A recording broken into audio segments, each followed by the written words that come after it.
be an assessor.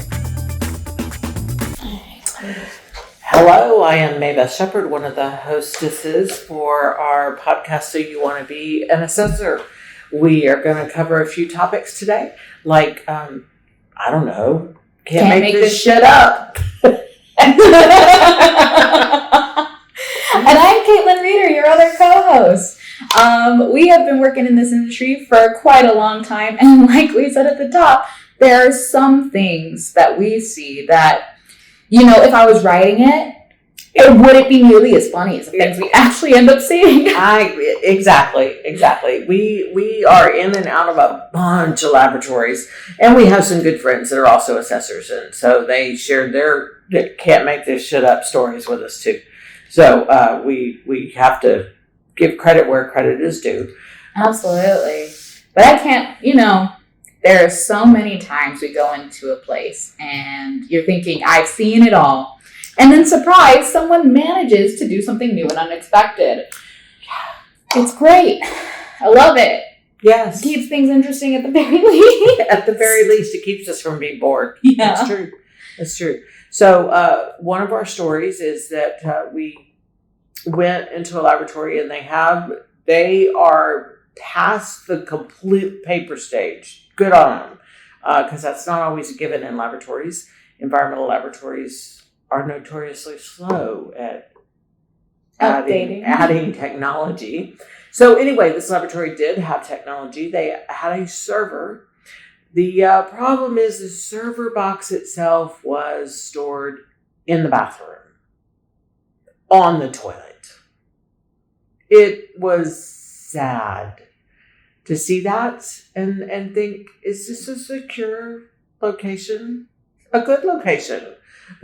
A splash-free location. A splash-free location. It was sad. But it was an excellent example of you can't make this shit up. Honest. But at the same time, it's like, okay, well now how do I write this up? Because the regulations don't say you can't put servers in the toilet room. Mm-hmm. Only that your servers really work and that they're secure. I guess it does have a lock on it. There is a lock on the bathroom. It has a lock on the bathroom door, so maybe it made more sense than we thought. I don't know. It feels like anyone could go in and out of that area and, I don't know, mess with it. Yeah. Knock it over into said toilet. Yeah. I don't know. What craziness. What a strange place to store things. Yes. Speaking of strange places to store things. Yes. The weirdest place I've ever seen documents. Where? What? You're kidding. The women's locker room. Documents? In the women's locker room. In the women's locker room. That's were they copies? No, those were the historical documents that were archived. Oh, the archive room was the women's locker room. They put, and it wasn't even the whole locker room. It was one locker. Just a locker. Did it have a lock on it? It did. It was one of those ones that I used, middle school, high school. Uh-huh. Did they have an access log for anyone who actually looked in the locker? No, that would be asking too much. Okay, all right. But they did have locked and secured in a mildly climate-controlled area. Probably better than the outside field house. Absolutely. Okay. I mean, and considering most of the laboratory was male, it was very, very secure. Very secure, because we hope that the men don't go in the women's locker room all that often. And the only one who usually did was the quality officer anyway. And she was lovely, and she decided this was the safest, most secure spot that she could put a lock on it, and society taboo, extra lock. Okay. I can't fault the logic. Can't make this shit up.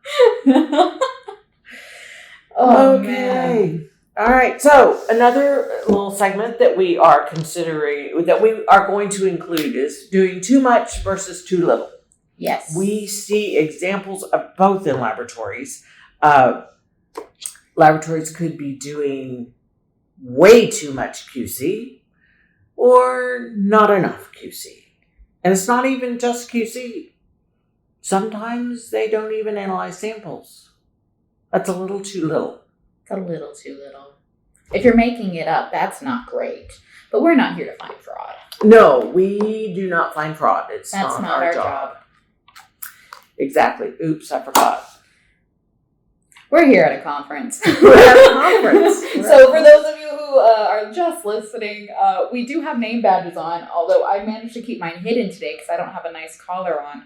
You have such a pretty collar. It's cute. It's very cute. It's ruffly, it's gorgeous, and you kept your name tag on. Yeah, well. You'll be speaking later.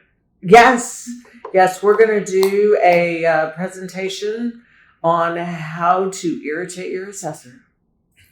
We figured that should be fun. It should be fun. And hopefully a cautionary tale to those who invite us on site. To those who might actually be having us come in and do their assessment. Yeah. We are definitely happy to have fun while we do assessments. But back to too much, too little. Too much, too little. Great example. Too much, too little. pH. pH meters can only contain so much information on them. God bless them. They're not the smartest of instruments in the laboratory. And some... It's not the hardest test, but anyway. Some can barely do pH, but that's a different story. The pH meter, as it stands right now, you got to do at least 3 points. Got to do at least 3 points. When you're calibrating. When you're calibrating that machine, 3 points. I've been to some labs who are doing 6 or 7. Did you know that there are 6 and 7 points? I did. They must be doing 2, 4, 6, 8, 10, 12. Yeah. That's everyone except for 0 and 14. Yeah. They added a 7 as well. So they had 6, 7, 8. And that was entirely too much. And expensive.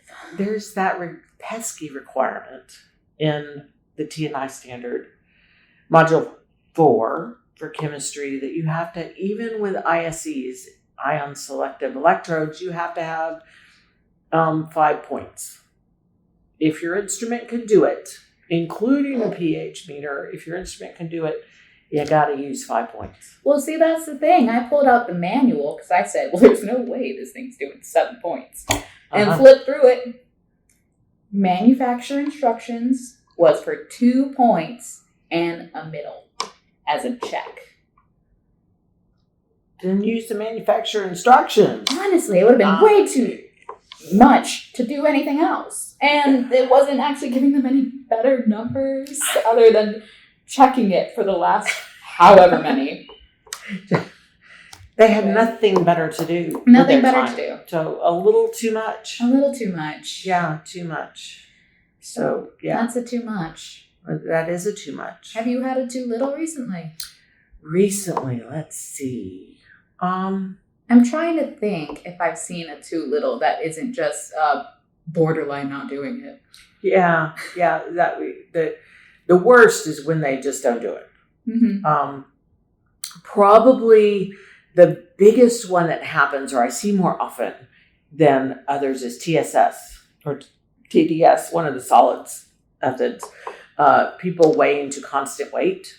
Mm-hmm. And using an analytical balance, I've been in many, many labs. And if you use an analytical balance, which is required for this method, putting the same thing on that balance with a 30-minute difference or more between it, it is highly unlikely that every number will be identical every time. So my two little stories are when I look at logbooks and every weight. There are 2 weights for all of them, but they are identical. Wow, all 5, 6 numbers are the same? All 5, 6 digits every time. That's amazing. They must not have any AC going. Well, they don't have AC going. They don't have... They're not breathing. They're not breathing. They're not taking it off. There's very little jiggle. There's no humidity. Nothing is happening. I mean, and they put it in the oven and took it back out and put it in the desiccator. So it just is a little too little. A little too little. But again, that's close to fraud. It is. And I can't as an assessor, can't call it fraud. That's not a term we can use. That's for lawyers. Yeah, that's for lawyers. And so we can only tell the accreditation body in that case that this is a little suspect. A little sus?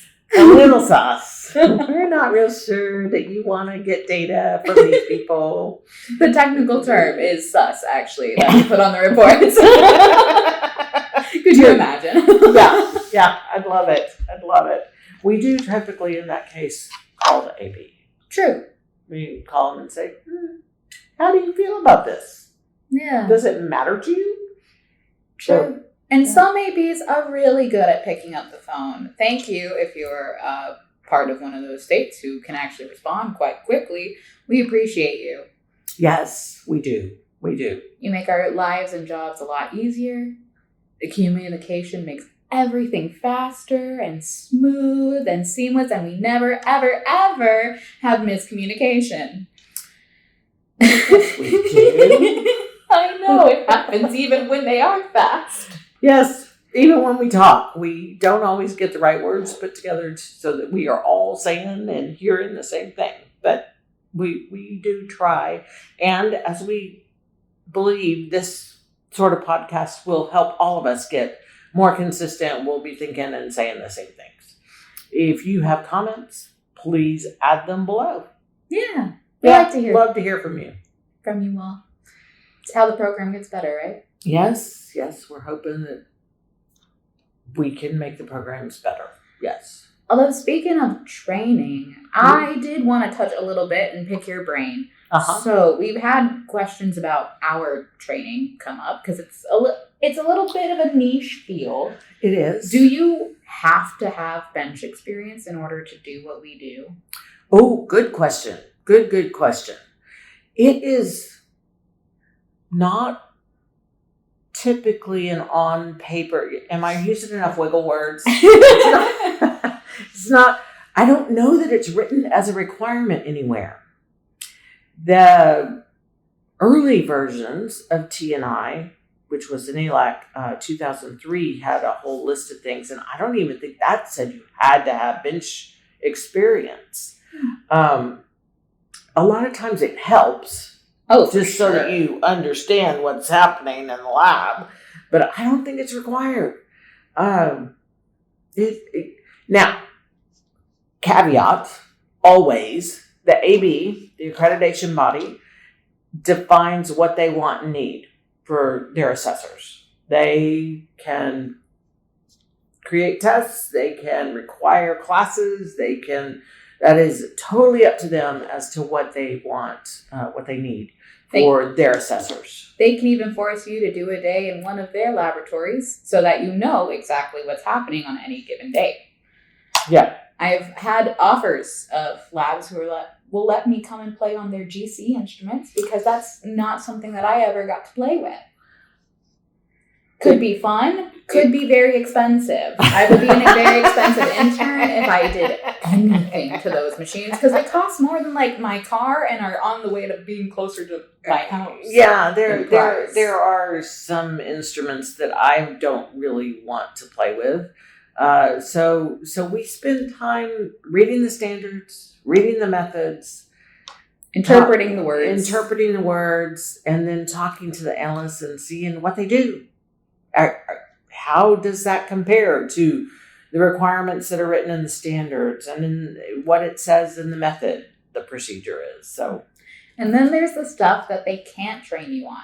So I know my first time that I was in a laboratory with you, just observing. I know. You were doing a real good job trying to stay awake. I was trying so hard to stay awake. It was ridiculously early, and I was not used to working normal hours. Coming right out of college. That's what happens to college students. Gotcha. Yeah, it was all good. It was a tough, but one of the first things that I noticed that you do is anytime you would go up to any sort of balance, you would just subtly put your hand on it and slightly put pressure. Or on the table that the balance was on. Just to see if the table moves.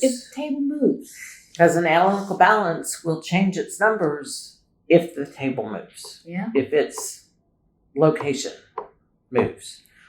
Yeah. And so it's like little things like that. I notice your husband, he does this a lot with doorknobs too. Mm-hmm. He'll check to see if things are locked just by accidentally flicking the doorknob. Mm-hmm. And if it goes down, then that can be good if it's the restroom. Unless your server's in there. Unless your server's in there, exactly. And it can be bad if it's where you keep your records. The locker room, for example. Yeah. So, but yes, there are several things that we identify or notice when we do a lab tour. Mm-hmm. We notice if there are ants, temperature records on refrigerators as we walk by, and or what the temperature is. Carpet's an issue for microbiology labs. It is. It's a bad issue, but anyway, dogs, pets. Yeah, those are fun. We enjoy labs that have those. Not if they're a microbiology lab, but they can be in the lobby all they want to say hello to everyone who comes in. They can stay in your QA office all they want. But when they start to roam, then I might care slightly. Yeah. There are times when that's not allowed. And then some laboratories, they have rules like, lab coats only in the laboratory. Great. Makes sense. Meaning no lab coats in the conference rooms or in the cubicles, the workspaces outside of break rooms. Mm-hmm. Yeah. So those sorts of rules and they're lab specific, and sometimes we are given lab coats to wear. Fine, great. We're going to follow the rules at your laboratory. So absolutely. Right. Well, and then there's what I would consider soft skills, which is talking to people, having a bullshit meter. You have to have one. And if you don't, I'm going to suggest a different career path, because the amount of things that get said to me that are lies is heartbreaking. I know. It's sad. It is very, very sad that people feel like they can and should lie to assessors. Mm-hmm. We're there to make sure that they're following the rules. And if they're lying, they're probably not following the rules. So we often can tell when someone is lying because your records that tell you what you're doing at your organization should tell us and should tell you exactly what's happening in the laboratory. If the records don't match what you're saying, that's often an indication of a lie. Yeah. We're great to play poker with. Yeah. We can discern tells. We have done quite a few. Yeah. So, anyway. That's just some of the questions I had as far as training to be where we are. Yes. Yes, we've gotten training. I feel like I get that question a lot. That's true. And depending on who you work for, the accreditation body, they could have specific training that they want you to take as well. Mm-hmm. Well, I think that about wraps this up. Yeah, I think we covered quite a few things today. We did. Yeah, so let us know what you'd like to hear about as being an environmental assessor. Absolutely. We would love to tell you. Please like and subscribe. It helps the channel quite a lot. If you would like to follow us on our respective social medias, good luck. I don't think I have mine on public anymore. I don't think I do. I don't have social media. But we will be working on a social media page for this podcast for the very reason so you get up-to-date times of when we post things and where those will be posted. Right now, we're hoping for YouTube and SoundCloud and wherever podcasts find you. Hopefully. Yes. Good luck to us. And you, if you want to watch. Absolutely. And we'll see you next time.